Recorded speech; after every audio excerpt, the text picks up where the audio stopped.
नमस्कार साथियों, परीक्षान परिवार में आप सभी का स्वागत है। जैसा कि साथियों हम लोग केबीएस का जो प्रैक्टिस सेट है, सीडीपी का शिक्षण जो हमारा आता है, उस पोर्शन को हम देख रहे हैं। शिक्षण में जो हमारे प्रश्न बनते हैं उसको हम देख रहे हैं, एक एक करके प्रैक्टिस सेट देख रहे हैं। इसके पहले साथियों हम लोगों ने क्या देखा, प्रीवियस में जितने भी हमारे अब तक के शिक्षण प्रश्न पूछे गए थे सबका हमने एनालिसिस कर लिया, उसको देख लिया हमने। हम लोग शुरुआत किए हैं प्रैक्टिस सेट की, जिसमें हम लोग इसके पहले 7 प्रैक्टिस सेट देख चुके हैं। सीडीपी जो शिक्षण शास्त्र आपका पूछा जाता है पूरा, उसको देखिए। आज हम लोग अगला देखेंगे कैसे कैसे आपके प्रश्न बनते हैं, सीडीपी में कैसे कैसे शिक्षण शास्त्र प्रश्न बनेंगे उसको देखेंगे और उसको करते हुए चलेंगे। तो चलिए साथियों, उसके पहले हम लोग शुरुआत करते देखते हैं हमारा मोटिवेशनल थॉट आज का क्या है, उसको देखेंगे। फिर एक नई ऊर्जा नए उत्साह के साथ आगे बढ़ते हुए हम लोग चलेंगे, क्वेश्चन को सॉल्व करते चलेंगे। ठीक है, तो चलिए पढ़ लेते हैं उसको। लिखा है ज्ञान के बारे में, लिखा है ज्ञान होता क्या साथियों। तो ज्ञान सिखाता है कि क्या बोलना है, ज्ञान सिखाता है कि क्या बोलना है, और अनुभव सिखाता है कि कब बोलना है। बहुत ही अच्छी बात कही साथियों कि ज्ञान सिखाता है हमको क्या बोलना है और अनुभव सिखाता है हमको कि कब बोलना है। तो ठीक है साथियों, एकदम कोई चीज एकदम ध्यान मत दीजिए, अपने परीक्षा पे कंसंट्रेट करिए और अच्छे से लगे रहिए साथियों। ठीक है, तो चलिए हम लोग शुरुआत करते हैं, देखते हैं आज का हमारा जो प्रश्न है। पहला प्रश्न क्या है साथियों, उसमें दिया हुआ है पहला प्रश्न हमारा, भारतीय पारंपरिक शिक्षा प्रणाली के संबंध में निम्नलिखित में से कौन सा कथन सही है। भारतीय पारंपरिक शिक्षा के बारे में बात कर रहा है। भारतीय पारंपरिक शिक्षा प्रणाली के संबंध में निम्न में से कौन सा कथन क्या होता है, सही होता है, सत्य को पूछा है। ऑप्शन 1 हमारा दिया पहला, यह न तो सभी के लिए खुली तथा न इसमें कोई समानता थी। जो उसमें पारंपरिक अपनी शिक्षा के बारे में इसको पूछ रहा है, तो पहला कहते हैं यह न तो सभी के लिए खुली थी तथा न ही इसमें कोई समानता थी। क्या ये बात सत्य है? अगला देखते हैं, यह चरित्र में कुलीन थी तथा धार्मिक उद्देश्य से समर्थित थी। तो साथियों यह न तो सभी के लिए खुली थी न इसमें कोई समानता थी, ये बातें 100% आपकी गलत है साथियों।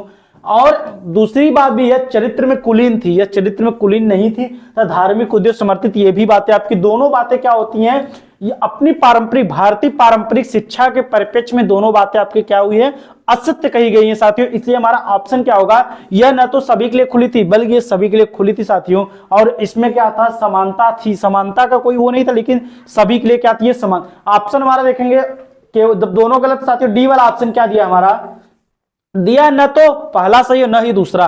तो हमारा डी वाला ऑप्शन जो होगा यही क्या होगा, सही होगा, न तो पहला न तो दूसरा। चलिए अगला प्रश्न देखते हैं क्या दिया है। गांधी जी के अनुसार निम्नलिखित में से कौन सा सही है। गांधी जी के अनुसार कथन दिए, कौन सा कथन सही है। ऑप्शन पहला दिया, अधिगम को बच्चे को शारीरिक रूप से सक्रिय होने के अवसरों को प्रदान करना चाहिए। दूसरा दिया है, बच्चों को दुनिया के बारे में ज्ञान के अपने मॉडल बनाने की स्वतंत्रता होनी चाहिए। तो कहा है गांधी जी के अनुसार निम्नलिखित में से कौन सा सत्य है, गांधी जी ने क्या बातें सत्य कही है। तो पहला दिया है, अधिगम को बच्चों को शारीरिक रूप से सक्रिय होने के लिए, और जब भी बच्चा, सही बात है, उन्होंने कहा जब भी बच्चा कोई चीज मुक्त अवस्था में सीखता है, एकदम उसको सक्रिय रूप से जब सीखेगा, उसको सीखने का अच्छे से वातावरण पर्यावरण प्रदान किया जाएगा, तो बच्चे की सीखने में क्या होगी, रुचि, क्षमता, चिंतन, तर्क वितर्क आदि करके क्या करेगा, कोई चीजों को सोचेगा, समझेगा और उस पर वो सही विचार करेगा। तो पहली बात सही है हमारी। दूसरी कि बच्चों को दुनिया के बारे में ज्ञान के अपने मॉडल बनने की स्वतंत्रता होनी चाहिए। बिल्कुल सत्य बात है साथियों कि बच्चों को क्या होनी, दुनिया के बारे में उनके ज्ञान समझ होनी चाहिए साथियों, और अपना मॉडल बनने की, अपने अंदर मॉडलिंग मॉडल बनने की प्रतिभा, जो उनका आइडियल होता है उसको बनने की, अपना दिखाने की एक क्षमता जो कहिए, स्वतंत्रता, बिल्कुल साथियों स्वतंत्रता होनी चाहिए। बच्चे क्या करना है, खुले मुक्त वातावरण में शिक्षा प्रदान करना। तो हमारा ऑप्शन जो दिया दोनों सही होंगे, पहला और दूसरा जो गांधी जी के परिप्रेक्ष्य में बात की, दोनों सही है। तो ऑप्शन किसमें दोनों है, हमारा सी ऑप्शन दिया है, एक और दोनों यही क्या होंगे, यहां पर सही होंगे। ठीक है साथियों, बढ़ते हैं अगला प्रश्न देखते हैं। अनौपचारिक शिक्षा प्रणाली के संबंध में निम्नलिखित में से कौन सा कथन सही है। किसकी बात कर रहा है, अनौपचारिक शिक्षा की। अनौपचारिक शिक्षा प्रणाली के संबंध में निम्नलिखित में से कौन सा कथन सत्य है। पहला दिया है, इसका लक्ष्य हमेशा मूल्य प्रणाली में दृढ़ता से निहित है। दूसरा है, इसका डिग्री या डिप्लोमा के साथ कोई प्रत्यक्ष संबंध नहीं है। तीसरा है, यह औपचारिक तथा गैर औपचारिक शिक्षा का अनुपूरक नहीं है। तो साथियों क्या होता है, इसका लक्ष्य हमेशा मूल्य प्रणाली में दृढ़ता से निहित होता है, ये बातें आपकी सत्य हैं। इसका डिग्री या डिप्लोमा के साथ कोई प्रत्यक्ष संबंध नहीं होता। जो हमारी अनौपचारिक, औपचारिक, अनौपचारिक और निरौपचारिक शिक्षाएं जो चलती है, इसमें अनौपचारिक की बात करें तो इसमें डिग्री या डिप्लोमा से कोई इसका संबंध नहीं होता साथियों। ये भी बातें आपकी सत्य हैं। यह औपचारिक तथा गैर औपचारिक शिक्षा का अनुपूरक नहीं है, बिल्कुल है साथियों। यह औपचारिक और क्या कहा है, गैर औपचारिक शिक्षा का क्या है, ये समन्वय है, पूरक है। तो नहीं पूछा, तुम्हारा ऑप्शन यही क्या होगा, ये गलत होगा। ऑप्शन पहला दूसरा हमारा जो दिया वही क्या होगा साथियों, सही होगा। देखते हैं किस ऑप्शन दिया, तो सी ऑप्शन में दिया पहला और दूसरा, हमारा जो ऑप्शन दिया यही क्या होगा यहाँ पर सही होगा, पहला और दूसरा। बाकी औपचारिक तथा गैर औपचारिक शिक्षा क्या है, इसके पूरक होते हैं, समन्वय होते हैं। ऑप्शन इसमें नहीं कहा, तुम्हारा यही ऑप्शन क्या होगा, गलत होगा। अगला प्रश्न देखते हैं, किसी व्यक्ति के विकास में शिक्षा की भूमिका होती है। किसी व्यक्ति के विकास में शिक्षा की क्या भूमिका होती है साथियों, उसको देखते हैं। ऑप्शन पहला, यह विद्यार्थियों को शिक्षण कौशल प्रदान करता है जो उन्हें जीवन में कार्य करने के लिए शारीरिक, मानसिक तथा सामाजिक रूप से तैयार करता है। दूसरा दिया है साथियों, उच्च शिक्षा एक स्वस्थ समाज को बनाए रखने में मदद करती है जो शिक्षित, स्वास्थ्य, देखभाल, उपभोक्ताओं तथा पेशेवरों को तैयार करती है। तो किसी व्यक्ति में शिक्षा की क्या महत्वपूर्ण भूमिकाएं होती हैं उसको देखते हैं। तो यह विद्यार्थियों को शिक्षण कौशल प्रदान करता है, बिल्कुल सत्य है। उन्हें जीवन में कार्य करने के लिए शारीरिक, मानसिक, संज्ञानात्मक रूप से, वो सामाजिक रूप से उसको क्या करता है, तैयार करता है। 100% बात सही है शिक्षा के संदर्भ में। दूसरी बात इन्होंने कही, उच्च शिक्षा एक स्वास्थ्य समाज को बनाए रखने में मदद करती है जो शिक्षित, स्वास्थ्य, उपभोक्ताओं को, पेशेवरों को बनाए रखने में क्या होती है, तैयार करती है। ये भी बातें आप क्या होती, सत्य हैं। तो साथियों दोनों बातें क्या होती है, एक व्यक्ति के विकास में शिक्षा के महत्वपूर्ण परिप्रेक्ष्य को देखा जाए तो दोनों बातें हमारी क्या होती है, 100% सही होती हैं। तो इसमें दिया डी वाला ऑप्शन दिया है, एक और दोनों, यही क्या होगा साथियों, सही होगा। कौन सा ऑप्शन, डी वाला हमारा। अगला प्रश्न देखते हैं, निम्न में से कौन शिक्षण अधिगम का स्तर नहीं है।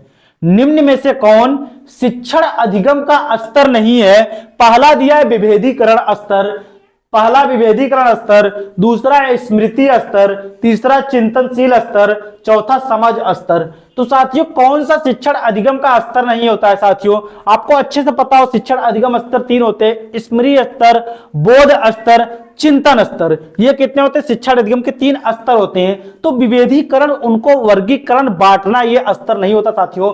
हमारा पहला ही ऑप्शन नहीं पूछा है तो यही क्या होगा, सही होंगे। बाकी स्मृति स्तर, चिंतन स्तर, समझ या बोध स्तर, ये क्या होते हैं, शिक्षण अधिगम के स्तर होते हैं। तो नहीं पूछा, तुम्हारा पहला वाला ऑप्शन सही होगा। अगला प्रश्न देखते हैं, अभिक्रमायोजित अधिगम का प्रत्यय किसने दिया था। अभिक्रमायोजित स्तर जो अधिगम होता है, अभिक्रमायोजित अधिगम जो होता है उसका किसने दिया था प्रत्यय, संप्रत्यय किसने दिया था, किस मनोवैज्ञानिक ने दिया। ऑप्शन ए हल, ऑप्शन बी है थॉर्नडाइक, ऑप्शन सी है स्किनर, ऑप्शन डी है वाटसन। तो साथियों बहुत ही अच्छा ये सिद्धांत है अधिगम का, अभिक्रमायोजित, जिसको किसने दिया है साथियों, ये दिया है स्किनर ने। किसने दिया है, स्किनर ने इसको दिया। हमारा सी वाला ऑप्शन जो दिया वही क्या होगा, यहां पर सही होगा। अभिक्रमायोजित अधिगम को किसने दिया है, तो स्किनर ने दिया है। अगला प्रश्न देखते हैं, चिंतनशील सोच की चर्चा इनमें से किसने की है। चिंतनशील सोच की चर्चा इनमें से किसने की है। ऑप्शन पहला दिया है, क्या जॉन डीवी ने, क्या रॉस ने, क्या विलियम वुडवर्थ ने, कि ड्रेवर ने। तो चिंतनशील सोच की जो चर्चा करते हैं वो कौन करते हैं, आपके जॉन डीवी करते हैं। कौन करते हैं, जॉन डीवी। हमारा पहला ही ऑप्शन क्या होगा, चिंतनशील सोच के बारे में अपने तथ्य को किसने दिया है, तो साथियों जॉन डीवी ने दिया। हमारा पहला ऑप्शन जो दिया वही क्या होगा, सही होगा। अगला प्रश्न देखते हैं, सूक्ष्म शिक्षण चक्र का प्रथम पद होता है। सूक्ष्म शिक्षण चक्र का प्रथम पद कौन सा होता है उसको देखते हैं। ऑप्शन ए शिक्षण, ऑप्शन बी है योजना बनाना, ऑप्शन सी है प्रतिपुष्टि, ऑप्शन डी है प्रस्तावना। तो सूक्ष्म शिक्षण का प्रथम पद क्या होता है साथियों, पहले क्या होता है, पहले हम कोई योजना बनाते हैं, वही क्या होगा, योजना अगर बनाएंगे तभी तो कोई क्रिया प्रतिक्रिया आगे चलेगी। तो सबसे पहले हमारा क्या होगा, योजना बनाना, यही क्या होता है, हमारा क्या होता है, सूक्ष्म शिक्षण का प्रथम चरण होता है साथियों हमारा यही योजना बनाना। बी ऑप्शन जो दिया वही सही होगा। अगला प्रश्न देखते हैं, निम्न में से कौन सा अवबोध स्तर के शिक्षण में शामिल है। निम्न में से कौन सा अवबोध स्तर के शिक्षण में शामिल है। आपको देख लेते हैं, दिया अनुप्रयोग, तुलना, पृथक्करण की अन्वेषण। तो साथियों अन्वेषण क्या होता है, अवबोध स्तर के शिक्षण में शामिल क्या होता है वो पूछा है। तो साथियों अनुप्रयोग नहीं होता है, ना तुलना होती, ना पृथक्करण, बल्कि क्या होता है खोज करना, अर्थात नए नए तथ्यों, नए नए बातों, नई नई जानकारियों की खोज करना हमारा अन्वेषण जो कहलाता है, वही क्या होता है अवबोध स्तर में शामिल होता है। हमारा डी ऑप्शन जो दिया है वही क्या होगा सही होगा। अगला प्रश्न देखते हैं, सूक्ष्म शिक्षण है, सूक्ष्म शिक्षण है बहुत इंपॉर्टेंट प्रश्न है, बार बार परीक्षा में पूछा जाना प्रश्न है। ऑप्शन ए है मूल्यांकन शिक्षण, बी है वास्तविक शिक्षण, सी है अवश्रेणीय शिक्षण और डी है प्रभावशाली शिक्षण। तो सूक्ष्म शिक्षण हमारा क्या होता है साथियों, यह मूल्यांकन शिक्षण, वास्तविक शिक्षण या प्रभावशाली शिक्षण नहीं होता, बल्कि यह एक प्रकार का अवश्रेणीय शिक्षण है, एक प्रकार का अवश्रेणीय शिक्षण है। बार बार पूछा जाने वाला प्रश्न हमारा सी ऑप्शन जो दिया अवश्रेणीय शिक्षण, यही क्या होगा यहाँ पर सही होगा। अगला प्रश्न देखते हैं, निम्नलिखित में से कौन सा अभिक्रमित अनुदेशन का सिद्धांत नहीं है। देखिए साथियों अभी हम लोगों ने सीखा कौन सा अभिक्रमित अनुदेशन सिद्धांत दिया किसने है, तो आपके किसने दिया स्किनर ने। अभी पूछ रहा है कि इनमें से कौन सा अभिक्रमित अनुदेशन का सिद्धांत नहीं है।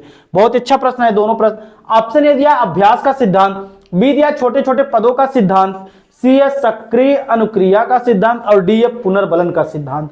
तो पुनर्बलन का सिद्धांत, सक्रिय अनुक्रिया का सिद्धांत, छोटे छोटे पदों में बांटना, यह सिद्धांत किसने दिया, तो आपके स्किनर ने दिया है। अभिक्रमित अनुदेशन जो होता है वो सिद्धांत नहीं पूछा साथियों, ये अभ्यास का सिद्धांत जिसको दिया थार्न डाइक ने, हमारा ए ऑप्शन जो दिया वही क्या होगा सही होगा। नहीं पूछा तो हमारा ए ऑप्शन सही होगा। बाकी छोटे छोटे पदों का सिद्धांत, सक्रिय अनुक्रिया का सिद्धांत, पुनर्बलन का सिद्धांत ये स्किनर ने दिया है और अभिक्रमित अनुदेशन का सिद्धांत भी स्किनर ने दिया है। अगला प्रश्न देखते हैं, निम्न में से कौन सा संप्रेषण प्रक्रिया का तत्व सही है।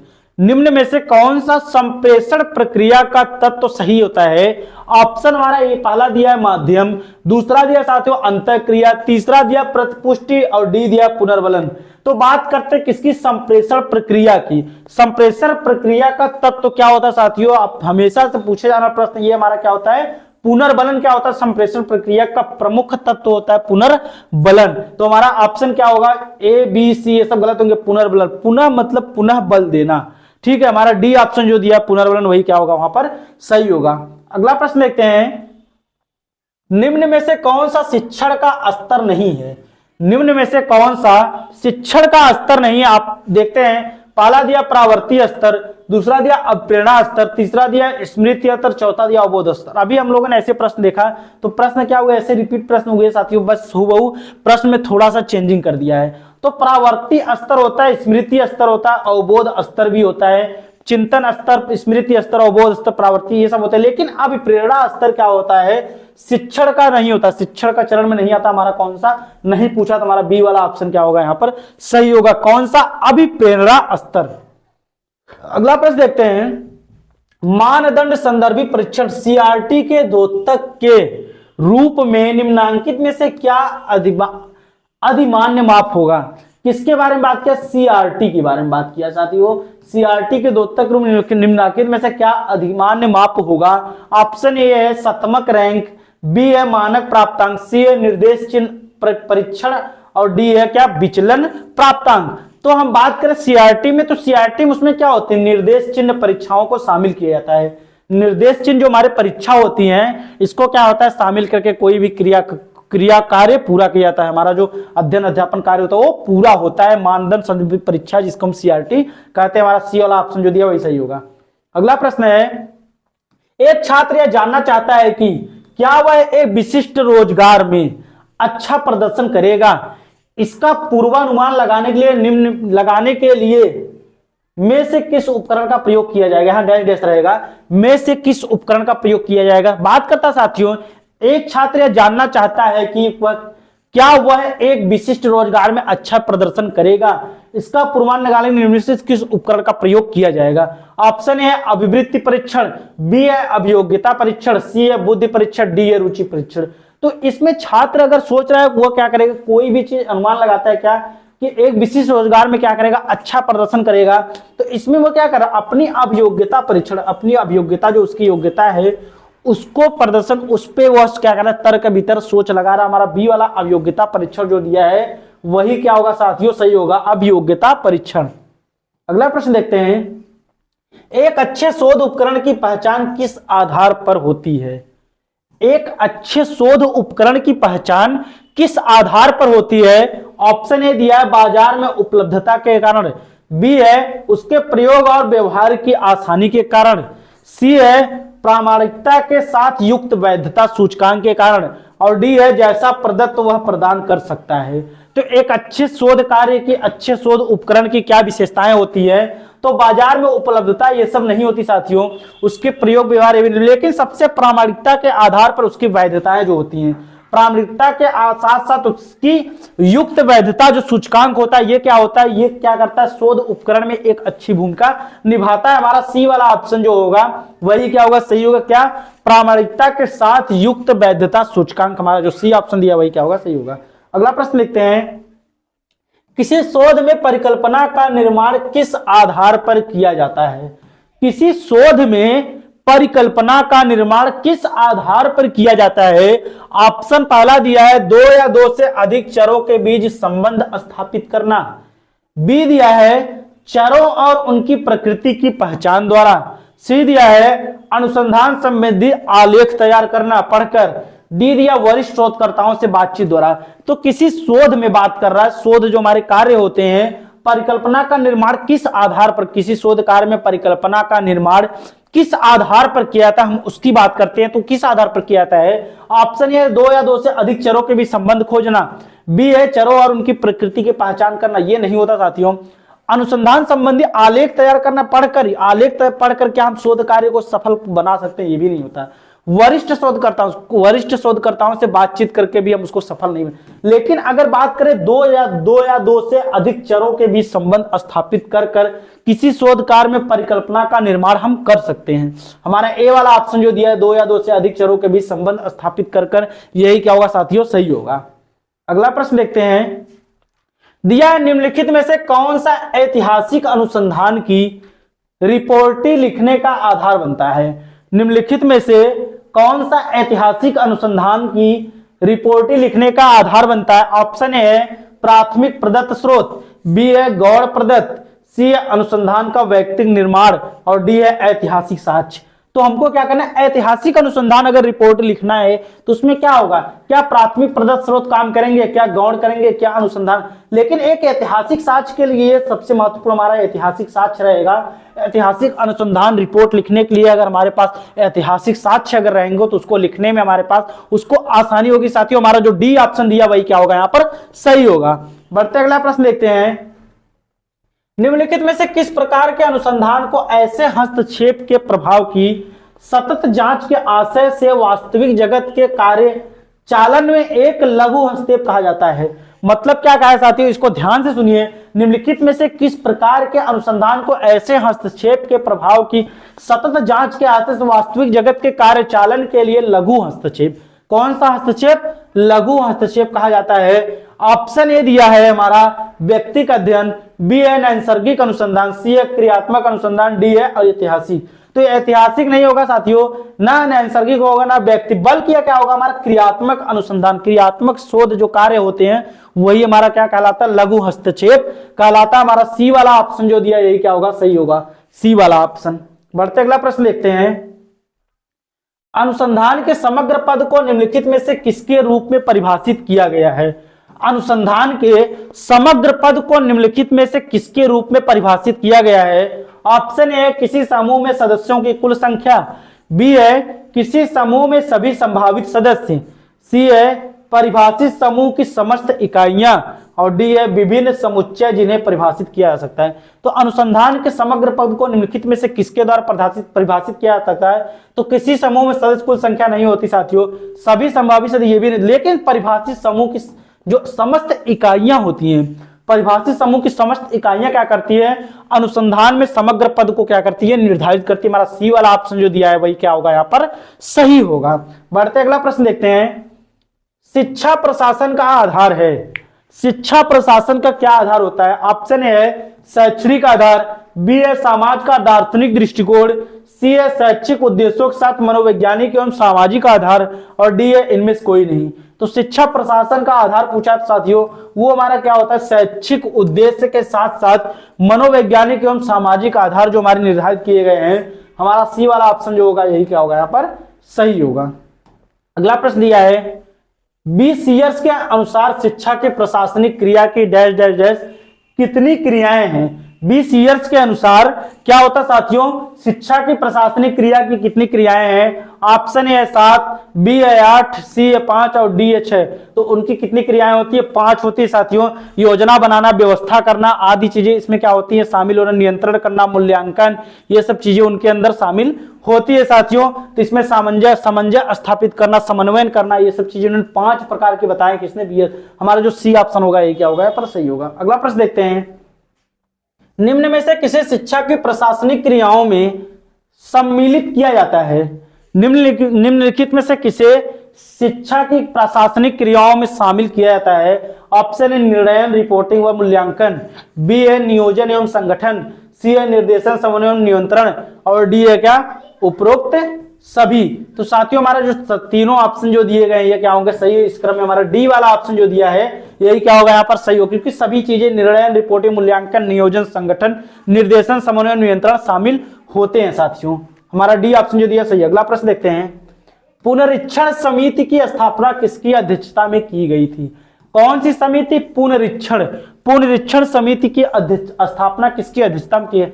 ऑप्शन पहला ये है डॉक्टर ईश्वर भाई Patel, doctor PD Shukla, doctor श्रम Narayan, doctor Manmohan Singh.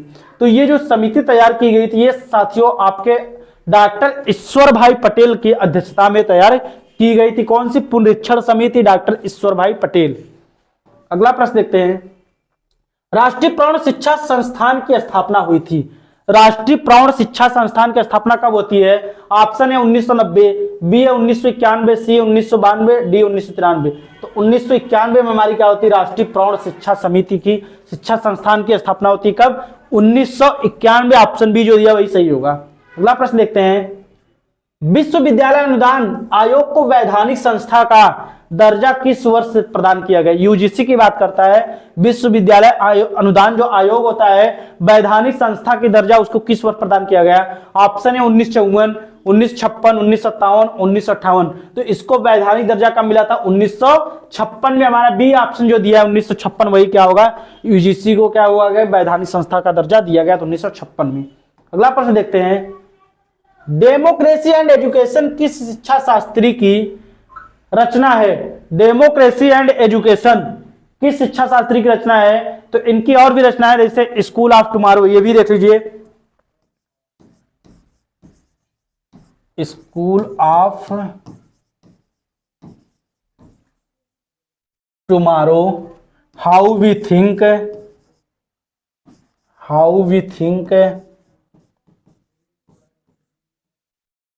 School and society,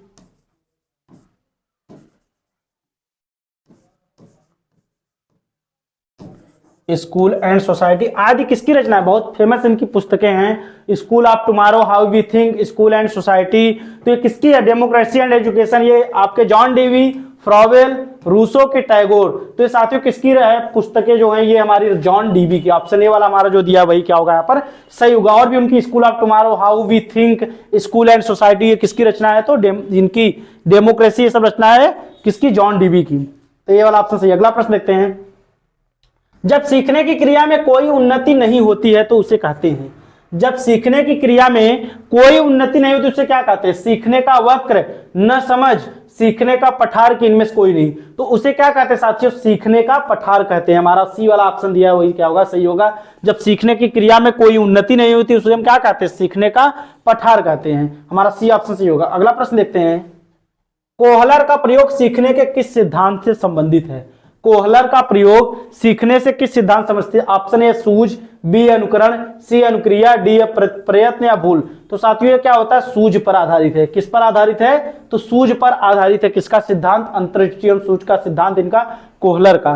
प्रयोग जो सीखने के किस संबंध में, तो सूझ पर है। ये ऑप्शन सही है। अगला प्रश्न देखते हैं, लास्ट प्रश्न, प्रभाव के नियम का प्रतिपादक कौन है। प्रभाव के नियम का प्रतिपादक कौन है। वुंट है, स्किनर है, थॉर्नडाइक है कि हल है। तो आपको पता होगा साथियों कौन है, आपके थॉर्नडाइक है। इन्होंने मुख्य और 5 गौण नियम बताए, तत्परता, प्रयास और क्या, प्रभाव। तत्परता, अभ्यास और प्रभाव। तो ये किसने बताया साथियों? थॉर्नडाइक ने बताया। तो हमारा ऑप्शन कौन सही होगा? ऑप्शन सी हमारा जो दिया वही क्या होगा साथियों? सही होगा। ये थे हमारे आज के 30 प्रश्न जो किया वो कंप्लीट हुए। आप हमारे चैनल क्या किए, अगर साथियों उसको सब्सक्राइब नहीं किए, सर्वप्रथम आप हमारे चैनल को सब्सक्राइब कीजिए, लाइक कीजिए, कमेंट कीजिए एंड जमकर शेयर कीजिए। शेयर करना आप बिल्कुल ना भूले साथियों। और आप सभी को कोई भी डाउट हो, पूरे प्रश्न में किसी भी प्रश्न आपको कोई भी डाउट हो तो आप क्या करें, कमेंट सेक्शन में पूछ सकते हैं साथियों। तो आप सभी का बहुत बहुत धन्यवाद।